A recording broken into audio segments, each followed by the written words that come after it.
The series is heating up, and we're finally getting into some of the big scenes we're waiting for. Let's talk about The Lady in the Lake, episode 4.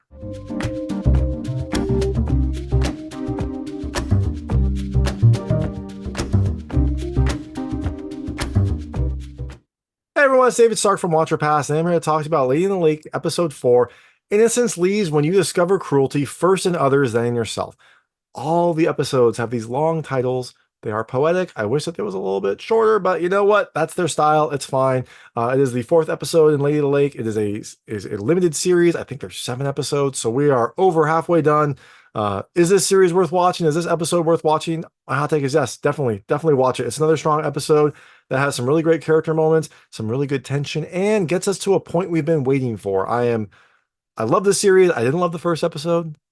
Some people say I was wrong. Maybe they're right, but I have loved it ever since, and this episode is no different. So definitely check it out. Check out the other episodes too while you're at it. Make sure you're caught up because there's 3 more episodes left, and it is getting very, very good. So all that being said, I'm going to tell you a little about the episode, a few things I like, a few things I didn't like, and then really quickly go into a recap. So as you can imagine, there will be spoilers in the recap section. If you don't want to know what happens in this episode, I would turn it off when I get there. Before that, though, I'll keep it vague. I'll keep it spoiler free. I'll let you know when I get to those spoilers.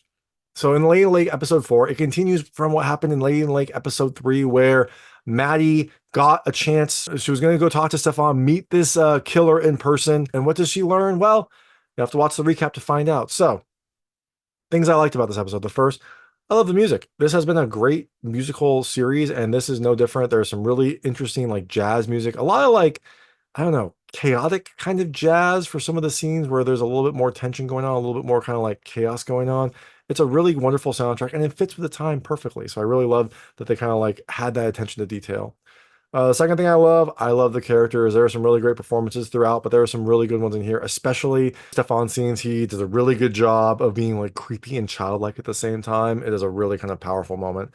The third thing I love the tension. There are some really tense moments in here, often involving Stefan. So I also really like that too. But there's also some other moments where you're not sure what's going to happen next. And the series has done a good job with that. And this episode is no different.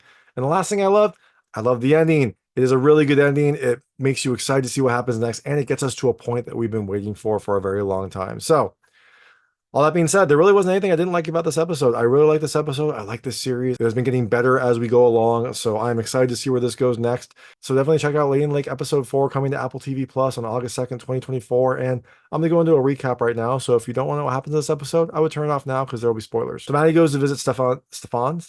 I think it's Stefan. So I'm going to go with Stefan. I might be wrong, but I think it's Stefan. Maddie goes to visit him and learns that he is a Seventh-day Adventist, which means he's a pacifist, which is interesting. He doesn't seem like a violent person. He seems like a religious person. And he talks a little bit more about his background, his upbringing. He gets creepy, but it's like in a like awkward, weird creepy, not in like a I'm gonna kill someone kind of creepy. But as they're talking, she asks him like, "How did you know that place? The place that Tessie was dumped, or the place that Tessie Durst was dumped?" He tells Maddie that it's where you used to go with boys, and he says he goes there too sometimes to watch girls get touched by boys. So he is a creeper, but not like in a killer creeper, like an I'm gonna observe creeper, because it seems like he can't, it seems like he hasn't been able to get in a relationship because he's too weird. So he goes to watch, and so that's how he knew this place, and that's how Maddie knew to go to this place too to find Tessie. All right, and also there's some weird stuff about like some experiments. So we find that he might have been involved in some sort of experiment. So Maddie takes all this information, she goes back and she writes a story. She writes a story about Operation White Coat, which is this like secret military program that uses conscientious objectors like Seventh-day Adventists to experiment with like chemical weapons and things like that. And it seems like Stefan was one of those people, one of the people that was experimented on, and maybe that could be why he's so weird. Who knows? Now, I'm going to try to mostly talk about Maddie's storyline first and then go into Cleo's because it'll just be a little bit easier that way. But so kind of along the Maddie storyline, we see Officer Platt. He's on a stakeout for someone. There's a person who's like buying pigeons. I don't know if it's illegal. Maybe these are like underground pigeons, but Officer Platt is staking them out. He comes out, he shows his badge. This is one of the people that is was associated with the assassination attempt on Miss Summers.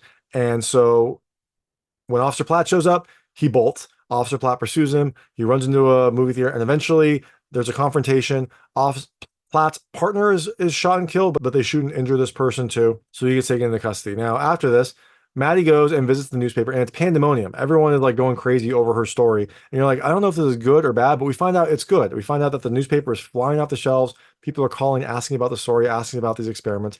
So Maddie is in a good job. Her story was recognized as being good, and she gets rewarded with a job at the paper. Now, it's not the job that she probably wanted. She's in the help desk. She's answering help letters, but she's in the room where it happens. She's in the paper, and she has a job now. She has a way to support herself. So she seems pretty happy. And she thinks that she can work her way up to get to where she wants to be an actual writer, to be an actual reporter. So later, Platt goes for his nightly visit with Maddie, and they talk. She asks if he's okay because she heard about his partner, Officer Davis, getting killed. And he doesn't open up. Eventually, she keeps talking to him, and he does open up. He says, like, I feel that I got a man killed over my ambition. He wasn't my friend, but he was my partner. And he asks her if she ever did anything wrong. She says something first, and then she also says, my husband doesn't know he was the first man I slept with. And so there's been a theme here that she had some relationship with Alan Durst. It doesn't seem like it was a positive relationship. It seems like, it was a very negative relationship. It seems like he probably like forced himself on her. We get hints of it throughout the film and throughout the series, and now we get a little bit more of a hint that like she had slept with Alan Durst before she met her husband. She had to pretend like she was a virgin to make her husband happy, but that was probably a scarring moment. We also go back to that lake. Maddie's younger. She is with Alan. He is like pushing her. He wants to like, have be intimate with her. She tells him no. She tells him to just like rub himself up against her, but like not actually be intimate.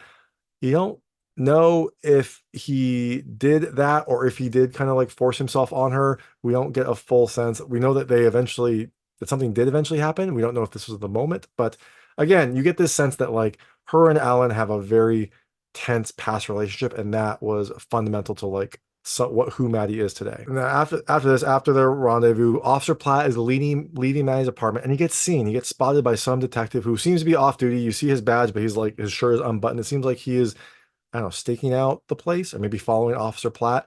And so it seems like he was found out. And the reason that this is a problem is because I guess maybe in this time, I don't know if it's a conflict of interest or if there's actually laws against, mixed race couples, but they both said that they would go to jail if their relationship was discovered. So this could be a big problem for them.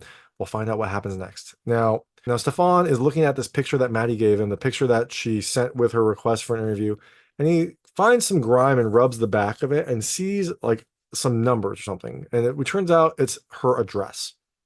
So now he starts to formulate this plan. It's Christmas Eve. He uses a lighter to set one of the like Santas that are there helping out on fire. They don't see it, but he gets set on fire. There's a big commotion. People come to help. And in this commotion, Stefan sneaks out. He sneaks out and he goes to Maddie's apartment. And when he sneaks in there, Maddie comes home later after her job, and he's there. And it's creepy. He's like sitting there in the apartment. They talk. He seems to come on to her. He seems to like want more from her than she wants. He seems to like want her. He wants to run away with her and whatnot. Maddie is, scared, but she is stirred. And eventually, he talks about forgiveness, and eventually he leaves. But before he leaves, he talks about how cold he is. It's Christmas Eve. He's only in like his asylum scrubs or whatever, his asylum outfit. So she gives him a sweater for him to wear. Probably not because she cares about him, but because she just wants him to leave. So if he's cold, she wants to like give him a sweater and be like, okay, time to go. Eventually he does leave. She locks the door and then she collapses because it was such a stressful experience. Oh, and one interesting thing about this whole interaction was that Officer Platt had been telling Maddie to lock the window over and over again. Every time he comes in through the window. He always tells her to lock it. She never does. Well, this is one of those times when she probably should have locked it because then Stefan wouldn't be able to get in there. So that's the Maddie storyline. Now, over on the Cleo side, Reggie comes through. Reggie gives Cleo a number tip. It's in code, but using the dream book, we find out that the number is 366. She goes to a friend and tells that friend that she needs to bet $50 on 366, and her friend will get 20% of the cut if she does this. And so her friend is happy. If that number hits, she'll get $6,000, and then Cleo will get whatever the rest is. What is that? 4 times 6,000. She'll get 24. She'll get $24,000, a good amount of money, enough for her to get out of there. So we then see Reggie meeting with Mr. Gordon. They're on a roof. Someone is up there. It looks like he's been tortured, and Mr. Gordon now knows that Reggie told Cleo to do the drop. And Reggie's like, I had to, make Cleo do it. I had to get the heat off of me. The cops were on me. And Mr. Gordon is upset, but he basically tells Reggie, and he's got to go kill Cleo at the Christmas Eve event. Because if on Christmas Day, Cleo's not dead, then Reggie's going to be dead. Like Mr. Gordon has to choose one of them. So he tells Reggie to kill Cleo or else Mr. Gordon's going to kill Reggie. So Reggie has a very bad choice. So Reggie calls Cleo and tells her that he wants his share of this like numbers game plot. Cleo was going to give a cut to him. So she's going to give a cut to her friend, a cut to Reggie, and she's going to take the rest. Now he says he wants that share first. And so meet him at the park at midnight. After this, we see the numbers game happen. There's a bunch of like numbers on the wall. It looks like it's tied to some horse racing. And eventually we find out that 366 hits. Reggie's tip was right. They win. They get a bunch of money. Later we see Christmas Eve. We see Cleo's family and Slappy shows up. Slappy shows up to her mother's place. They're a little tense with him, but he brings some food. And so they let him stay. And it seems like he and Cleo's relationship is kind of repairing. They walk home after in the snow. It's a lovely scene. They're talking. Slappy's like, look, I've got a regular gig now. I'm at the Phoenix Club doing a regular show. I've got a job like you wanted. Like, come back home. Like, come back, bring the kids and whatnot. So she agrees. It seems like their relationship is going to repair. It seems like they're getting better. It's a really lovely scene. He eventually goes to do his job, and Cleo is carrying this suitcase. And she, keeps going. Now, she goes to the park where she's supposed to meet Reggie, and a car pulls up. You don't see what happens, but that is like the end of that storyline. Now, this is when the storylines converge. So we see Stefan running from the cops. After he left Maddie's place, he is running from the cops. They're pursuing him through the park. He tries to outrun them. He goes into the lake where Tessie Durst was found and goes in and like basically kind of like baptizes himself. He like yells out, prays, baptizes himself. At the same time, Reggie is there with a body. It is Cleo's body. It was Reggie the whole time. I was wrong in like the first episode when they showed it to him. I didn't think it looked like Reggie. Apparently it was Reggie. It was him the whole time. He has the body in a boat. He's rowing it out to this like tower in the middle of this lake. He takes the body, he climbs up there and dumps the body in that, wherever it was found, in the lake or in this tower, somewhere like that. Now, unfortunately for Reggie, while this is happening, the Stefan is running in the woods and goes into the lake, and there's a commotion. There's a bunch of cops. This startles Reggie, and he falls. He falls from this tower and falls into the boat. He doesn't like fall into the ocean, but he falls into the boat and breaks his leg. So he has to not scream because there's a bunch of cops there. He has to hold still while they apprehend Stefan. They don't kill him. They apprehend him and they take him away. So Stefan is going back to prison or the asylum, wherever he's at. And Reggie is sitting in this boat with a broken leg. What's going to happen to him? What's going to happen next? Well, and how is like Maddie involved in this whole story? You have to watch the rest of the episodes to find out. My guess, Maddie is going to be interested in this story. She's going to want to pursue this story. It's another body found in her favorite place. And so I think she's going to be the one to try to pursue it. She also kind of has a connection with Cleo loosely because of that first interaction. So I think she is going to try to use her new job to investigate this, try to use Officer Platt to get more information, try to figure out who killed Cleo. And that is where the rest of this storyline will go. There are 3 more episodes left. Cleo is dead. We will see what happens next. But that is Lady in the Lake. Episode 4 is coming to Apple TV Plus on August 2nd, 2024. Like I said, definitely check it out. Check out this whole series. It's been really good. And thanks so much for watching. If you like this review, please like and subscribe to this channel. It helps me out a lot. Make sure all my new content goes straight to you. Thank you. Got a chance. She was going to go talk to Stefan. To Stefan? She was going to go talk to Stefan.